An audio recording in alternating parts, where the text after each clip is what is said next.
Bienvenidos a Hemisférix, el podcast de fisioterapia y neurorehabilitación presentado por Javier Sánchez Aguilar.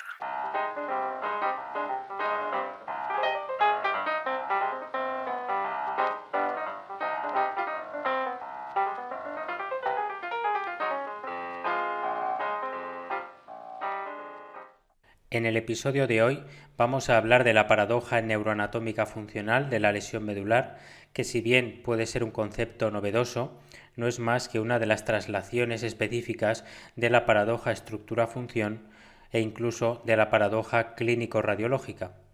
Paradojas que son muy comunes de observar en la práctica clínica de diversas profesiones de la salud. A día de hoy se realiza mucha divulgación en este sentido, en el sentido de entender cómo un paciente puede expresar más o menos clínica a partir de ciertas pruebas de imagen.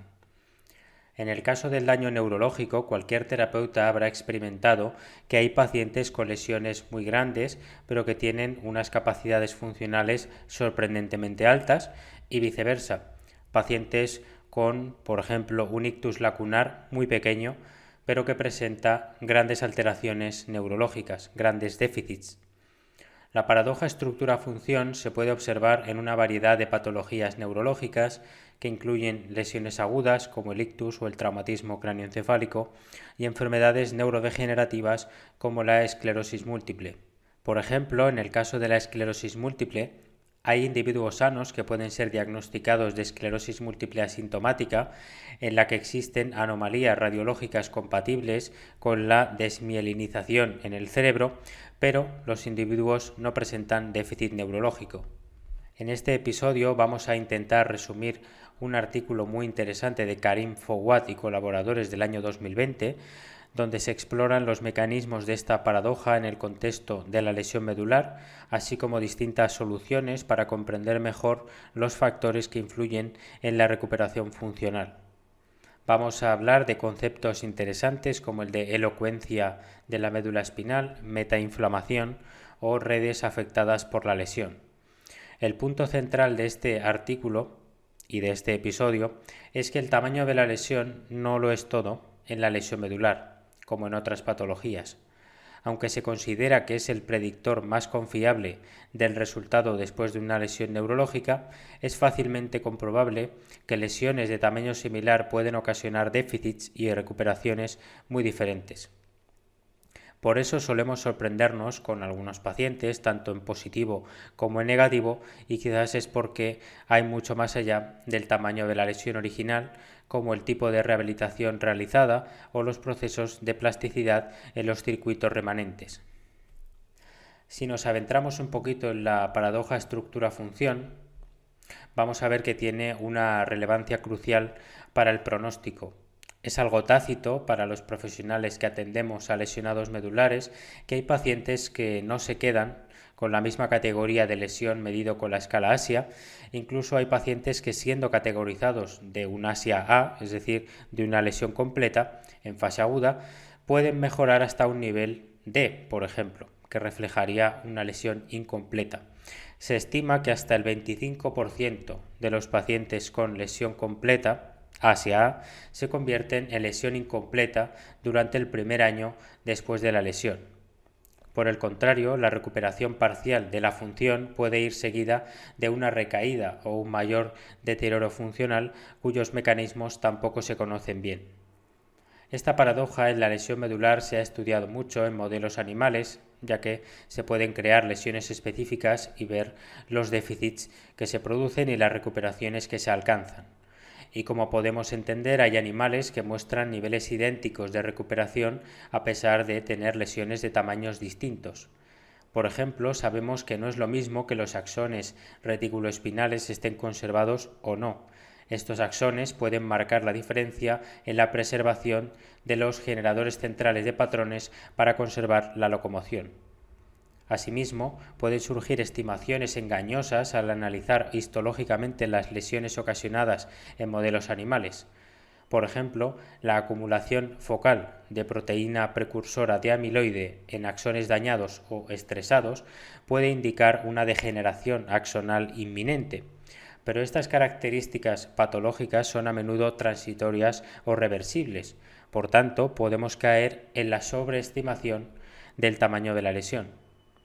De igual manera, las medidas histológicas de la conservación de la sustancia blanca en roedores en ocasiones correlacionan con la recuperación de la función locomotora, pero el grado en que la desmielinización y la remielinización contribuyen a la recuperación de la función tras una lesión medular es controvertido y podría variar dependiendo del tracto específico lesionado, la severidad de la lesión y el tipo de remielinización.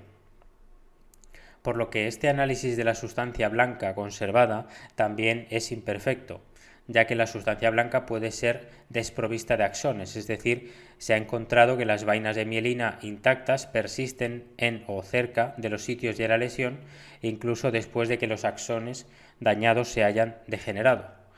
En este sentido, también se ha de remarcar que las lesiones grandes que llenan el espacio, como las creadas por la siringomielia, ocupan la mayor parte del área transversal de la médula, a lo largo de varios segmentos espinales, pero estas lesiones, histológicamente obvias, no siempre se asocian con una alteración funcional marcada.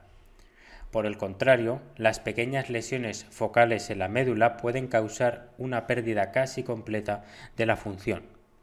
Por lo tanto, como las mediciones histológicas del tamaño de la lesión, la patología de los axones y la patología de la mielina no pueden predecir de manera confiable el resultado funcional, se requieren criterios adicionales o otros criterios para refinar el significado de las correlaciones entre estructura y función y ayudar a comprender sus limitaciones.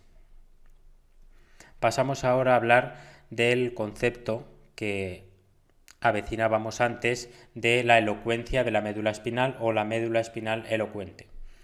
¿Qué es esto de la elocuencia de la médula espinal? Es un término que puede dar luz a la paradoja neuroanatómica. Es la traducción de eloquence en inglés, que supongo que también se puede traducir como significación, ¿no? Podemos hablar de la médula espinal elocuente o significativa, por ejemplo. En cualquier caso, este concepto viene a expresar la idea de que hay regiones que, si se lesionan, afectan más a la recuperación de la función que si se lesionan otras regiones. La médula espinal elocuente consta de regiones anatómicas que son críticas para el mantenimiento de las funciones motoras, sensoriales y autonómicas. Una región de alta elocuencia funcional en el sistema nervioso central se define como un área del tejido lesionado en la que una pequeña cantidad de lesión causa déficits marcados. Por lo tanto, la reparación en estas regiones produce teóricamente mejoras sustanciales en la función. Por el contrario, una región de elocuencia funcional baja se define como un área del tejido del sistema nervioso central en la que una pequeña cantidad de lesión permanece silenciosa o causa solo déficits menores. En estas regiones, la restauración produce teóricamente solo pequeñas cantidades de función. Por tanto, las lesiones localizadas en zonas de baja elocuencia se asocian a una menor probabilidad de detectar el efecto de una determinada intervención sobre la recuperación funcional que las lesiones en zonas de alta elocuencia. ¿Y qué zonas de la médula espinal tienen alta elocuencia?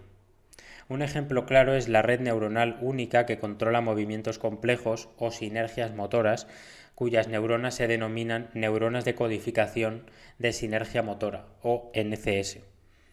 Estas neuronas están ubicadas en las láminas intermedia y ventral de la sustancia gris en el agrandamiento lumbar, reciben información multimodal y son fundamentales en la coordinación de la información neuronal necesaria para los movimientos complejos. Por lo tanto, se esperaría que una lesión que afecte a estas neuronas tenga un efecto mayor sobre la recuperación motora que una lesión de tamaño similar o incluso mayor que respete dichas neuronas. Y cuando hablamos de lesión, es importante remarcar el componente tridimensional. El papel funcional de la sustancia gris cambia a lo largo del eje rostro-caudal de la médula con ampliaciones que contienen redes de interneuronas que son fundamentales. Pueden darse lesiones de igual tamaño, pero que queden dentro o fuera de esas ampliaciones. Otras zonas elocuentes de materia gris incluyen el asta dorsal y la lámina 10, que es la ubicación de las neuronas de partición medial y de cualquier fibra cruzada que surja de los tractos contralaterales preservados. El asta dorsal es una región clave para la integración sensoriomotora. Esto lo vimos cuando en la entrevista a Diego Serrano en este podcast nos hablaba de cómo a la hora de realizar una estimulación transcutánea de la médula espinal era más efectivo hacerla en el asta dorsal que en la ventral, a pesar de que el asta ventral es la motora y la dorsal es la sensitiva. La cantidad relativa de lesión o la preservación del tejido espinal elocuente no solo es relevante para la función motora. De hecho, es menos probable que la rehabilitación mantenga la recuperación espontánea cuando las lesiones se localizan en áreas motoras que se superponen con regiones elocuentes de la médula que contienen también neuronas sensoriales y autónomas. Esto es lógico, ya que sabemos que si hay una afectación más allá de lo motor, que es casi siempre, influirá más aún a nivel sistémico. Llegados a este punto, tenemos que introducir otros dos conceptos importantes que son el de red afectada por lesiones y red relacionada con la recuperación, que parece que tienen mucho que decir sobre la magnitud de la alteración funcional y la recuperación. Conceptos muy unidos al de zona de preservación parcial. Diremos primero que la zona de preservación parcial está formada por los dermatomas o miotomas caudales al nivel de la lesión con inervación parcial en lesiones completas. Representan los sustratos anatómicos que permiten la conectividad entre las redes afectadas por lesiones y las relacionadas con la recuperación. Ahora sí es importante distinguir entre redes afectadas por lesiones y redes relacionadas con la recuperación. Una red afectada por una lesión es una red que ha sufrido una pérdida directa o desaferentación de la inervación somatotópica como resultado de daño variable a las motoneuronas de primer orden, en el caso de los tractos axónicos arriba y o debajo de la lesión, y de segundo orden, neuronas de segundo orden, en las que estamos hablando de materia gris a nivel de la lesión. Y por otra parte, una red relacionada con la recuperación implica respuestas plásticas generadas por el crecimiento de neuritas y cambios en la fuerza sináptica y pueden extenderse desde fibras axonales libres, y hablaríamos de plasticidad compensadora, o fibras axonales lesionadas, y hablaríamos de plasticidad restauradora. Por tanto, la extensión de esta red relacionada con la recuperación depende de los reservorios de plasticidad residual. Podemos tener una lesión medular horizontal en la que se dañan los tractos centrales y se salvan algunos laterales, los cuales se extienden hacia la zona de preservación parcial y pueden brotar nuevas ramificaciones que conecten con circuitos denervados. Por otro lado, podemos tener una lesión más grande, pero con una orientación distinta que facilite una mayor recuperación que en el caso anterior. Los mismos tramos se ven afectados en ambos casos, pero la zona de preservación parcial, en el segundo caso, evita la inervación segmentaria de los músculos asociados y facilita una mayor conectividad entre la red afectada por la lesión y la relacionada con la recuperación, de lo que es posible en el primer caso. En comparación con las lesiones que no dejan zona de preservación parcial, la presencia de una zona de preservación parcial después de una lesión medular se asocia con un mayor grado de recuperación. A pesar de medir el número de tractos lesionados o redes relacionadas con la recuperación como entidades solitarias, el grado de conectividad e integración entre ambos determinará el potencial de la recuperación. A medida que el tracto corticoespinal y otros tractos motores descendentes se proyectan de manera bilateral, las lesiones asimétricas producirán zonas de preservación parcial divergentes compuestas de axones y neuronas libres localizadas en un determinado segmento medular que pueden compensar la denervación parcial. De hecho, dentro del tracto corticoespinal, el término capacidad de reserva corticoespinal se utiliza para describir precisamente las redes relacionadas con la recuperación que pueden activarse para compensar la denervación. Aunque la paradoja estructura-función en la lesión medular aguda se relaciona principalmente con las características de la red afectada por la lesión, En la lesión crónica, tanto la red afectada por la lesión como la asociada a la recuperación pueden contribuir a resultados funcionales que se desvían de las predicciones basadas en el tamaño de la lesión. Como acabamos de comentar, las respuestas plásticas después de una lesión medular se han categorizado como compensatorias o restauradoras, y vamos a hablar un poquito más de ellas. La plasticidad compensatoria se puede ilustrar considerando el tracto corticoespinal y rubro espinal en roedores. Estos tractos se encuentran en la médula espinal dorsolateral y son los tractos principales que controlan la función motora de la pata.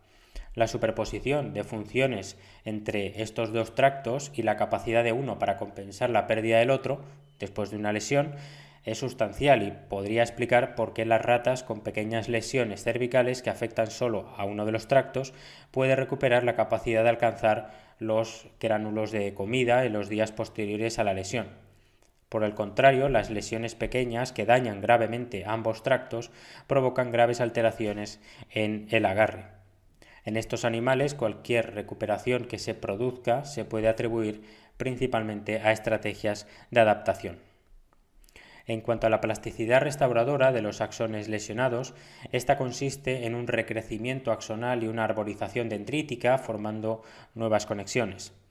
Sin embargo, el crecimiento o la regeneración axonal y la formación de sinapsis también pueden ocurrir sin mejoras funcionales notables o incluso con alteración de la recuperación funcional espontánea.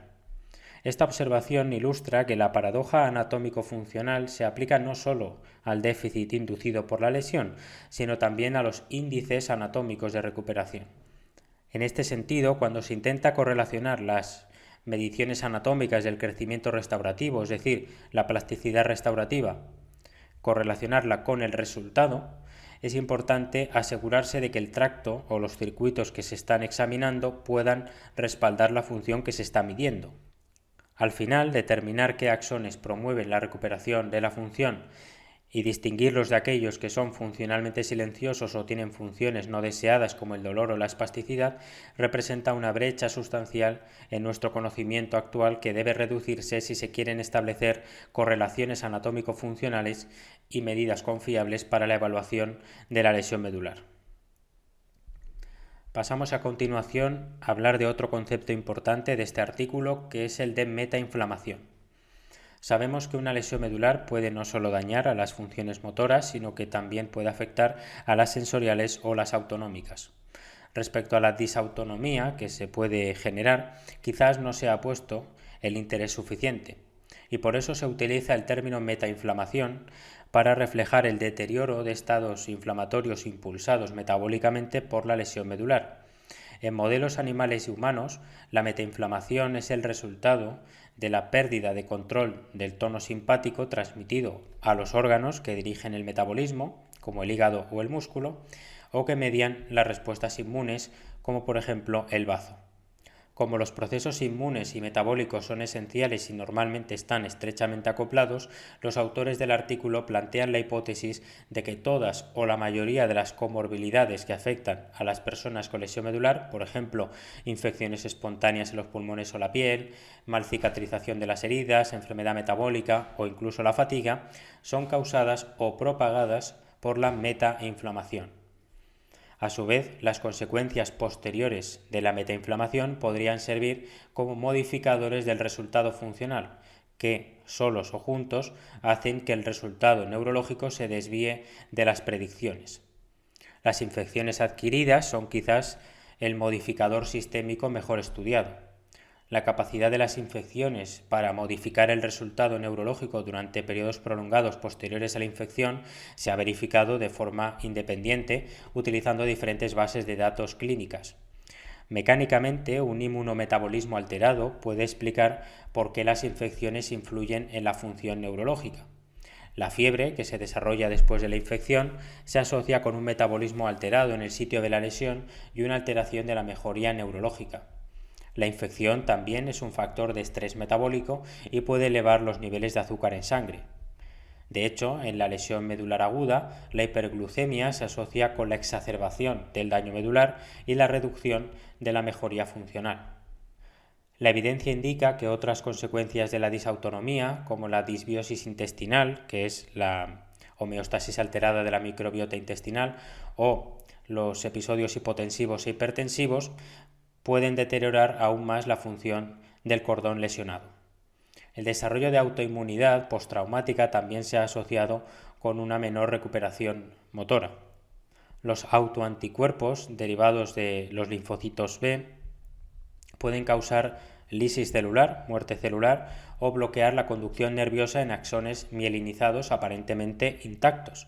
La inmunidad incontrolada puede explicar en parte la atrofia y los cambios estructurales a nivel microscópico que ocurren en el cerebro después de una lesión medular. Además de afectar la recuperación, los modificadores sistémicos posteriores a la lesión también pueden socavar la recuperación ya establecida. Sabemos, por ejemplo, que el declive funcional expresado en un ASIA más bajo ocurre en un 17 a 31% de los individuos con lesión medular.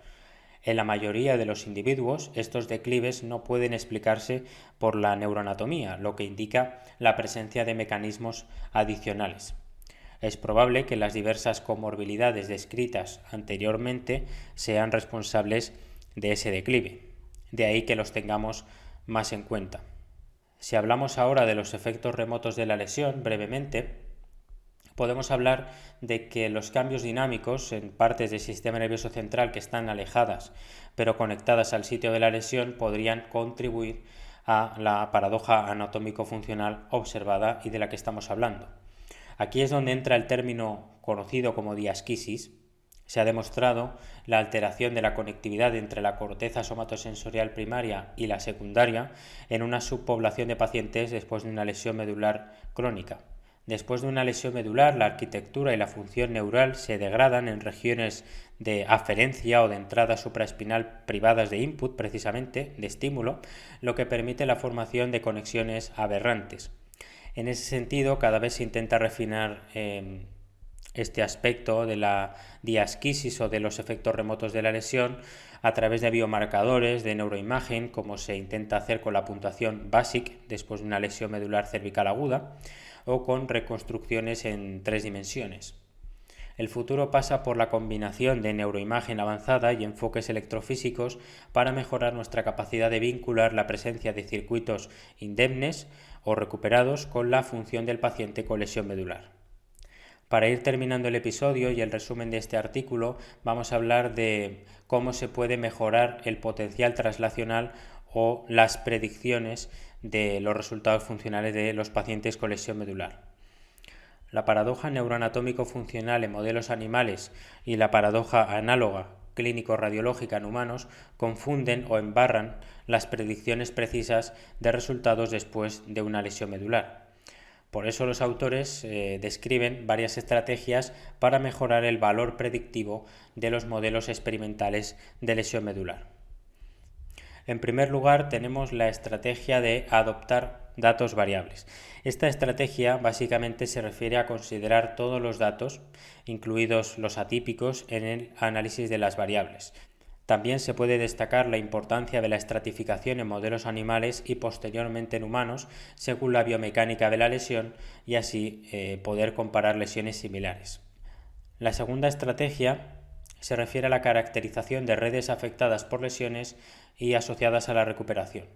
Esta estrategia se refiere, en línea con lo que ya hemos hablado, a estudiar las zonas elocuentes de la médula para poder estudiar a su vez las redes asociadas a la lesión y a la recuperación para, en última instancia, definir las zonas de tejido preservado y tener una imagen más completa de la lesión y, por tanto, de la recuperación. La tercera estrategia trata sobre incrementar la validez interna y externa de los modelos animales. La capacidad de detectar un efecto del tratamiento sobre el resultado funcional en un modelo animal depende de la prueba específica que se utilice. Las pruebas deben adaptarse a la ubicación y a la gravedad de la lesión para evitar los efectos suelo y techo. La capacidad de evaluar la elocuencia específica de un tracto dependerá en gran medida de la idoneidad y sensibilidad de la prueba funcional que se haya seleccionado. En resumen, el uso de una prueba adecuada para detectar el resultado de un paradigma de lesión específico mejora la validez interna al aumentar la sensibilidad de la prueba. proporciona lecturas confiables y reduce los resultados de falsos positivos y falsos negativos. En cuanto a la validez externa, hay que controlar el mayor número de variables posibles para aumentar la generalizabilidad de los hallazgos. Y por último, la última estrategia se basa en contabilizar la actividad pre-post lesión. Esta estrategia implica controlar los niveles de actividad antes y después de la lesión en el diseño de los estudios preclínicos para garantizar que los datos resultantes sean significativos y reproducibles. Se recomienda añadir un entrenamiento regular posterior a la lesión con la intención de que los animales activen los circuitos neuronales o la inclusión de al menos una medida de resultado relacionada con el comportamiento, con la conducta, incluso si los puntos finales del experimento son variables anatómicas o moleculares. Para terminar este episodio, vamos a dar algunas conclusiones que en parte se extraen del artículo que estamos resumiendo. La paradoja anatómico-funcional en la lesión medular es un concepto biológico potente, pero poco entendido, que afecta a la interpretación de los datos experimentales, ya sea de modelos preclínicos o de ensayos clínicos. En el artículo que hemos resumido se habla de las características de esta paradoja, de sus mecanismos subyacentes y de algunas propuestas para mejorar la predicción de la recuperación funcional.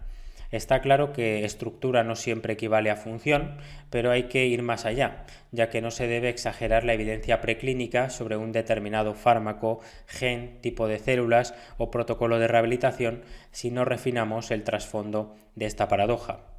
Hasta que los mecanismos neurobiológicos puedan vincularse de manera confiable con los cambios en la recuperación, el indicador más sólido y confiable de si un tratamiento es efectivo será si el tratamiento afecta el resultado funcional.